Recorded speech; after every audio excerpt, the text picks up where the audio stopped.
Hello and welcome to today's episode of Knobi Cooks. Today I have another Asian recipe for you. Today I will show you how to cook Asian noodles with beef. This dish has everything you need, from vegetables to meat, from noodles to a sweet chili sauce. So let's jump right in.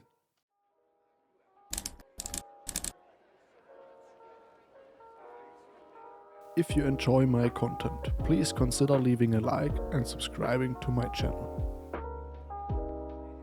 As always, make sure you have all of your ingredients and utensils ready at hand.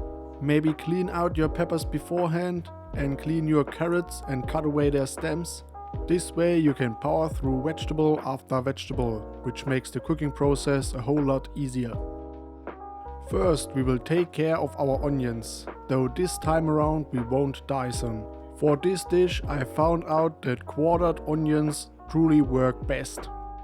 Simply cut away their stems and then put them into your pan right away, so you can start frying them.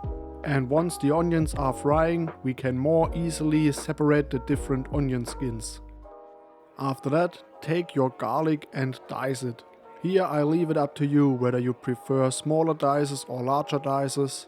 In this instance I didn't really care whether my dices were small, so I simply cut them chunky. And since the sweet chili sauce I will add later on already contains quite a lot of garlic, I will not be adding too much garlic at this stage, though if you prefer to, you can add a little more garlic at this point. And next up are our carrots. Simply quarter them and then cut them into pieces. If you want to add a little bit of crunch to this dish, then cut your carrots into rather large chunks. Though if you prefer softer carrots, then go for smaller chunks. Whenever you're frying carrots, this holds true. And in addition to that, the earlier you add them into your pan, the softer they will be at the end of the cooking process. So also keep that in mind. Though before we add our carrots into our pan, we will first add our ground beef. If the amount of beef I'm adding into my pan seems a little bit much, that is because it is more than I put into the recipe. I simply bought the wrong quantity, though if you ask me, more meat is almost never a bad decision. Once the ground beef is in your pan, start chopping it up into smaller pieces. This way it will fry more thoroughly and also way faster. And you won't end up with large chunks of beef in your dish. And while you're at it, you can already start adding some ground black pepper into your pan. One thing you should always keep in mind when working with ground beef is that it is quite fatty. Though that's not necessarily a bad thing. Simply add less fat, butter or whatever into your pan when you start frying the vegetables first. The rest of the oil or fat will simply come from your ground beef. In between chopping the ground beef into smaller pieces, we can already start seasoning our dish. At this stage, simply add parsley, coriander and ground chili into the pan. The rest of the seasoning will later mostly come from our sweet chili sauce and from our soy sauce. And that's why I'm not adding any salt at this stage, because most of the salt will come from our soy sauce. And after seasoning, continue with chopping your ground beef and also try separating the onion skins. And while you are doing that, here's a little fun fact for you. Did you know that coriander sometimes is called the Asian parsley? That's because they might look quite similar, though they have basically nothing in common and are not botanically related. And now while beef and onions are sizzling away, we will cut our ginger. Here I would recommend you to go for smaller pieces. This way the strong taste of ginger gets spread more evenly throughout your dish and you don't end up with spicy surprises. Once the ginger is cut, add it into your pan along with your carrots and then stir both under so they are well mixed with the ground beef and onions. For this dish I would recommend you to cook at quite high heat. That's because we will add ingredient after ingredient and vegetable after vegetable into our pan. And each and every ingredient will suck in quite a lot of heat. And when your pan is quite hot, it can more easily compensate for that. Also, if you get it right, once we will add our soy sauce into the pan, there's a good chance, for lack of better word, for it to caramelize a little bit.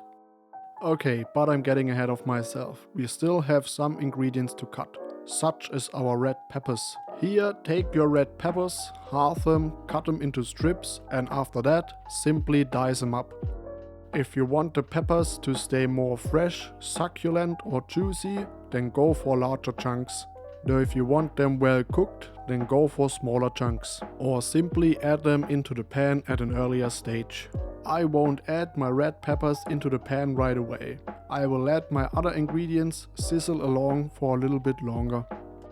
And since I'm cooking on quite high heat, I always need to keep out a watch for my food. If you're doing as I told you and you're cooking at high heat, you always need to turn and stir your ingredients regularly, otherwise you risk burning them. In between stirring, cut away the stems of your Pak-Choi so the individual leaves will separate easily. This way, cutting them later on will be a piece of cake. Though now it is time to let the magic happen. Now we will finalize our sauce and seasoning.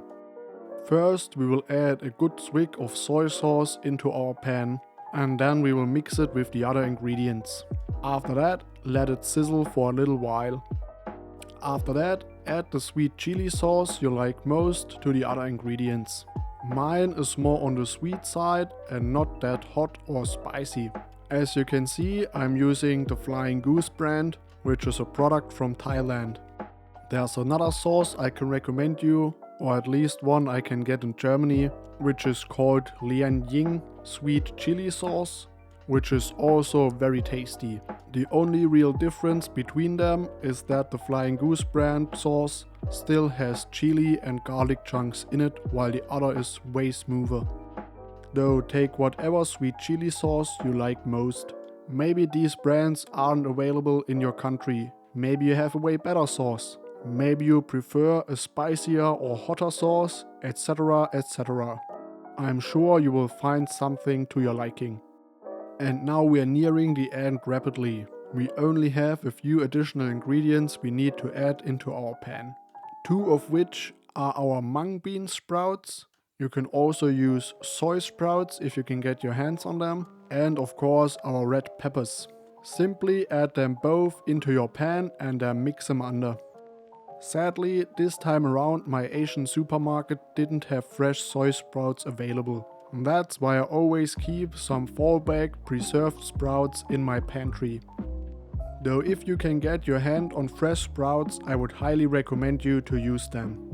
And if you're using fresh sprouts, don't add them at this stage. Add them later on together with the Pak-Choi, so they stay more juicy and more crispy.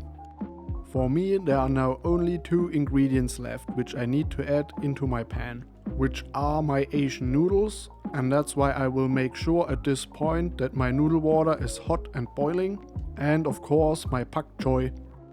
Take your Pak-Choi leaves and simply cut them into smaller pieces, but do not add it into the pan at this point.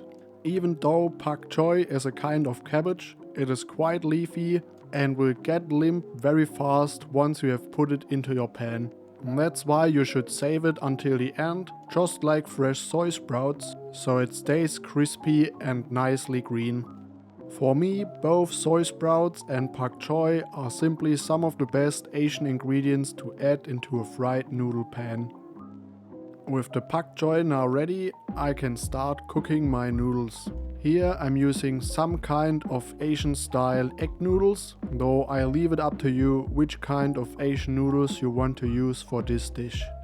I could have added these noodles into the pan right away, though I chose to pre-cook them for a little bit. Usually I would use mee noodles, like I did for the other Asian dish you have already seen on my channel, though I also couldn't get my hands on them this time around. Which makes me wonder if you could just as well use rice for this one pan dish. I do have to try that at some point. Tell me what you prefer. Do you prefer fried Asian noodles or fried Asian rice? I know it's a hard choice because both are very tasty. In the meantime, don't forget to stir your ingredients from time to time. We are now almost at the finish line, and it would be a pity if anything burns in your pan. So keep on stirring until your noodles are cooked, then drain off the noodle water and add all of your noodles into your pan. Once they are in there, also stir them under so all of the ingredients are thoroughly mixed. If the ingredients in your pan seem a little bit dry, you could also add just a tiny swig of noodle water into your pan to get some additional juiciness going. And at this stage I'm often struggling with myself. Because these long noodles are simply hard to stir, I'm always tempted to just chop them up with my spatula. Though I think that would release some kind of bad spirits into my house. Though Asian dishes are not the only time I'm struggling with myself. This also happens to me while cooking spaghetti bolognese or spaghetti carbonara. Sometimes spaghetti are just a nuisance to handle. Though I am sure if I would chop up my spaghetti, I would conjure up an Italian ghost, which from then on would haunt me until eternity whenever I am cooking an Italian dish. Though enough talk about my fear of Italian ghosts. It is time to add the Pak-Choi into our pan, which incidentally is also the last ingredient. Once it is stirred under, your dish is now ready for serving. Which as always brings us to the end of today's episode of Knobi Cooks. I hope you enjoyed today's episode. Tell me how you liked it down below in the comments. And if you have prepared this dish yourself, also tell me down below in the comments how it tasted for you. I'm Knobi Cooks and I will see you in the next episode. Goodbye.